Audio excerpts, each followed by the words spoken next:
বাংলাদেশে আওয়ামী লীগের রাজনীতি কেন নিষিদ্ধ করা দরকার বা কেন নিষিদ্ধ করা জরুরি, এই বিষয়টি নিয়ে কথা বলবো। এই বিষয়টি নিয়ে কথা বলার আগে যে কথাটা বলে নেওয়া দরকার যে যখন বাংলাদেশে যে কোনো রাজনৈতিক দলকে নিষিদ্ধ করার প্রসঙ্গ আলোচনা হয়েছে, আমি তার বিপক্ষে অবস্থান নিয়ে বলেছি রাজনীতিকে নিষিদ্ধ করা, রাজনৈতিক দলকে নিষিদ্ধ করা উচিত নয়। সবারই রাজনীতি করার অধিকার আছে, অধিকার থাকা দরকার।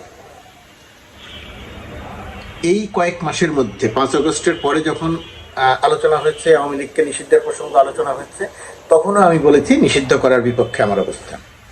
এই কয়েক মাসের মধ্যে কেন আওয়ামী লীগকে নিষিদ্ধ করার পক্ষে এসে কথা বলছি, কয়েক মাসের মধ্যে কেন আমি আমার অবস্থান পরিবর্তন করছি, সে বিষয় নিয়ে দু একটি কথাই আজকে বলার মূল কারণ।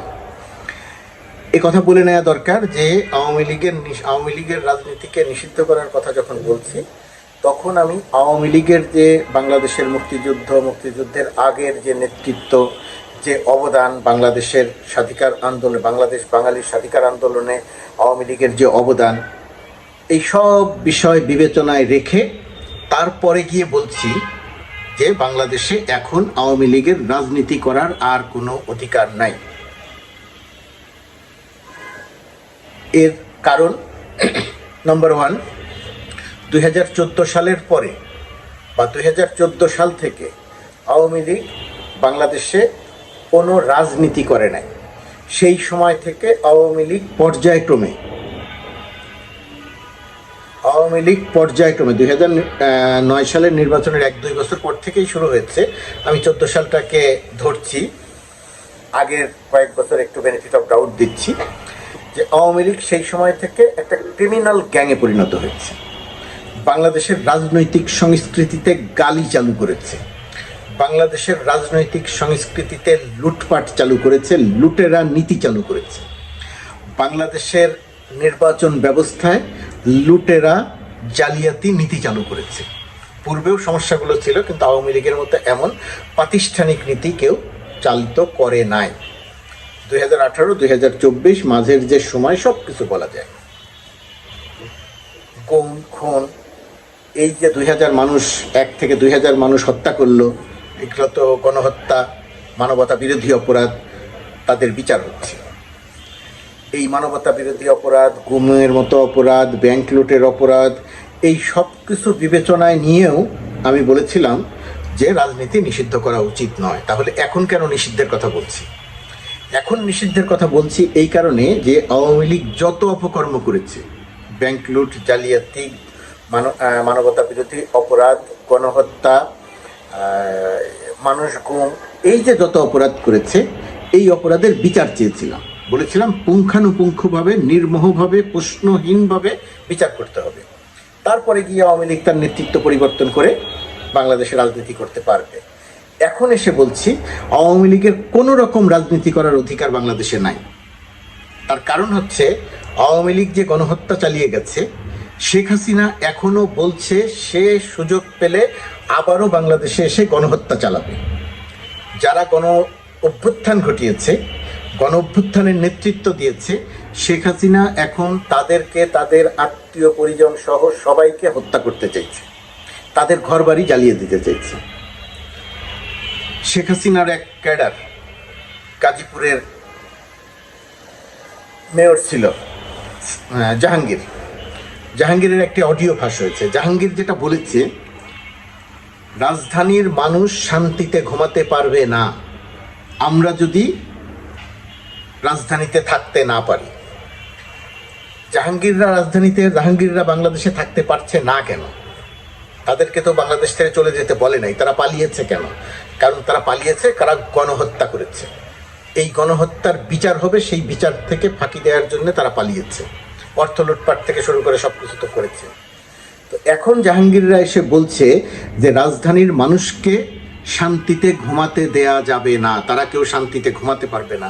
এর জন্য যা করা দরকার তারা করবে, অর্থাৎ সহিংসতা করবে। তারা সহিংসতা করার জন্য তারা দল প্রস্তুত করছে।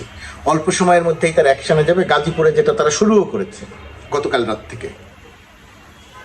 এই যে রাজধানীর মানুষকে শান্তিতে থাকতে দিবে না, এই কথা বলে সন্ত্রাসকে তারা যে পর্যায়ে নিয়ে গেছে, মানুষ হত্যাকে তারা যে পর্যায়ে আবার নিয়ে যেতে চাইছে, এই কাজ বাংলাদেশে দ্বিতীয়বার ঘটতে দেয়া যাবে না।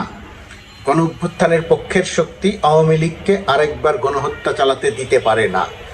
গণ অভ্যুত্থানের নেতৃত্ব দানকারী শিক্ষার্থীরা আওয়ামী লীগকে আরেকবার বাংলাদেশে গণহত্যা চালাতে দিতে পারে না, গুমের রাজ্য তৈরি করতে দিতে পারে না, ব্যাংক বা আর্থিক খাত জালিয়াতি করার আরেকবার সুযোগ দিতে পারে না, টাকা পাচারের আরেকবার সুযোগ দিতে পারে না। আওয়ামী লীগ যদি ফিরে আসে তাহলে আবার ঠিক একই কাজ করবে, এবং সেটা শেখ হাসিনা প্রকাশ্যে বলছে। যেহেতু শেখ হাসিনা প্রকাশ্যে বলছে, যেহেতু শেখ হাসিনার ক্যাডার জাহাঙ্গীর প্রকাশ্যে বলছে, আরও অনেকে বলছে, এবং তারা ইতিমধ্যেই তারা সেই শক্তি অর্জন করেছে বলে মনে করা হচ্ছে যে তারা যে কোনো সময় বাংলাদেশে আবার একটা অরাজক পরিস্থিতি তৈরি করে বাংলাদেশে আসবে, এবং ক্ষমতায় যারা আছে তাদেরকে ক্ষমতাচ্যুত করে, গণ অভ্যুত্থানের নেতৃত্ব দানকারী শিক্ষার্থীদের ক্ষমতাচ্যুত করে তাদের ফাঁসি দিবে, তাদের মারবে, হত্যা করবে, ইত্যাদি ইত্যাদি। এই যখন আওয়ামী লীগের নীতি, তখন অবশ্যই আওয়ামী লীগের আর রাজনীতি করার অধিকার নাই। আওয়ামী লীগের রাজনীতি যদি নিষিদ্ধ করা হয় তাহলে কি হবে? অনেকেই বলছেন যে ইউনূস সরকার আওয়ামী লীগের রাজনীতি নিষিদ্ধ করতে পারবে না। কেন? এটা এত অসম্ভব কেন? অসম্ভব। একটা আন্তর্জাতিক চাপ থাকবে, দেশের ভেতরে কোনো চাপ নাই, একটা আন্তর্জাতিক চাপ থাকবে, আঞ্চলিক চাপ থাকবে। ভারত চাইবে না যে আওয়ামী লীগকে নিষিদ্ধ করা হোক, ভারত আমেরিকার মাধ্যমে চাপ দেওয়ার চেষ্টা করবে যে বাংলাদেশে যেন আওয়ামী লীগকে নিষিদ্ধ করা না হয়। একটি বিষয় খুব পরিষ্কার যে ভারত তার অবস্থানের পরিবর্তন করেছে। আগে বলেছিল শেখ হাসিনার বক্তব্যকে তারা এনডোর্স করে না, এখন বলছে শেখ হাসিনা বক্তব্য দিচ্ছে তার ব্যক্তিগতভাবে, এখানে ভারতের কিছু করার নাই। তার মানে হচ্ছে শেখ হাসিনাকে বক্তব্য দিতে, উস্কানি দিতে ভারত সব রকমের সুযোগ দিবে। তার মানে শেখ হাসিনার বক্তব্য এখন চলবে। নরেন্দ্র মোদীর সঙ্গে ডোনাল্ড ট্রাম্পের কথা হবে, এবং সেই কথায় স্বাভাবিকভাবে বাংলাদেশ প্রসঙ্গ আসবে। বাংলাদেশ একটু হলেও চাপে হয়তো পড়বে, কিন্তু সেই চাপ কাটিয়ে ওঠার সক্ষমতা বাংলাদেশের আছে। ভারত যে শেখ হাসিনাকে কথা বলবে, সেই কথা বন্ধ করার ফর্মুলা বাংলাদেশে আছে। ইতিমধ্যেই সেটা আপনারা লক্ষ্য করেছেন। আওয়ামী লীগের নেতাকর্মীরা 32 নম্বর কীভাবে আক্রান্ত হচ্ছে। শেখ হাসিনা এক একটি কথা বলবে, এখানে আওয়ামী লীগের মাটি আরও কেঁপে যাবে। আওয়ামী লীগের যারা ভালো মানুষ আছেন তারাও এখানে খুব সুস্থিরভাবে থাকতে পারবেন না। এটা প্রতিক্রিয়ায় হবে, আমি সেটাকে সমর্থন করছি, সেইভাবে কথাটা বলছি না। আওয়ামী লীগকে নিষিদ্ধ করার ক্ষেত্রে সবচেয়ে বড় যেটা দরকার, বাংলাদেশের এই মুহূর্তের সবচেয়ে বড় রাজনৈতিক দল বিএনপির সম্মতি দরকার। বিএনপির সঙ্গে রাজনৈতিক আলোচনা দরকার, রাজনৈতিক ঐক্যমত দরকার। বিএনপি যদি সম্মতি দেয় তাহলে অবশ্যই আওয়ামী লীগকে নিষিদ্ধ করা যাবে। ভারত বা মার্কিন যুক্তরাষ্ট্রের মাধ্যমে এখানে কোনো প্রভাব কাজে লাগবে না। প্রভাব হয়তো খাটানো যাবে, কোনো প্রভাব কাজে লাগবে না। সেটা যদি কাজে না লাগে, এবং ডক্টর ইউনূস যতদিন আছেন ততদিন কোনো আন্তর্জাতিক চাপ বাংলাদেশের উপরে ওই মাত্রার প্রভাব তৈরি করবে না যেটা দিয়ে বাংলাদেশ বিপদে পড়তে পারে। ডক্টর ইউনূস চলে যাবেন, নির্বাচন দিয়ে নির্বাচিত সরকারের কাছে ক্ষমতা দিয়ে যাবেন, নির্বাচিত সরকার নির্বিঘ্নে দেশ পরিচালনা করবে। অর্থনীতিতে কিছু চাপ থাকবে, কিছু নয়, ভালো চাপ থাকবে, কারণ শেখ হাসিনা যেহেতু লুটপাট করে অর্থ নিয়ে গেছে। অর্থাৎ যে ঘটনাগুলো বাংলাদেশে ঘটবে, আঞ্চলিকভাবে ঘটবে, আন্তর্জাতিকভাবে ঘটবে, সেটা সামাল দেওয়ার ক্ষমতা বাংলাদেশের আছে। আওয়ামী লীগকে নিষিদ্ধ করার জন্য এখন দরকার রাজনৈতিক ঐক্যমত্য, বিএনপির সম্মতি, অন্যান্য ছোট দলগুলোর সম্মতি। অন্যান্য ছোট দলগুলো একটা দুইটা ছাড়া, কমিউনিস্ট বা সিপিবি কী করবে আমি জানি না, এছাড়া অন্যান্য যে দল আছে তারা অবশ্যই সম্মতি দিবে আওয়ামী লীগকে নিষিদ্ধ করার। এবং ডক্টর ইউনূস সরকারের উচিত আওয়ামী লীগের এই দূষিত রাজনীতি, হত্যার রাজনীতি, গণহত্যার রাজনীতি, লুটপাটের রাজনীতি, জালিয়াতির রাজনীতি, টাকা পাচারের রাজনীতি বাংলাদেশে চিরতরে বন্ধ করে দিয়ে যাওয়া। শিক্ষার্থীদের এই ব্যাপারে জোরালো ভূমিকা থাকা দরকার, বৈষম্য বিরোধী ছাত্র আন্দোলনের জোরালো ভূমিকা থাকা দরকার, গণমাধ্যমের জোরালো ভূমিকা থাকা দরকার।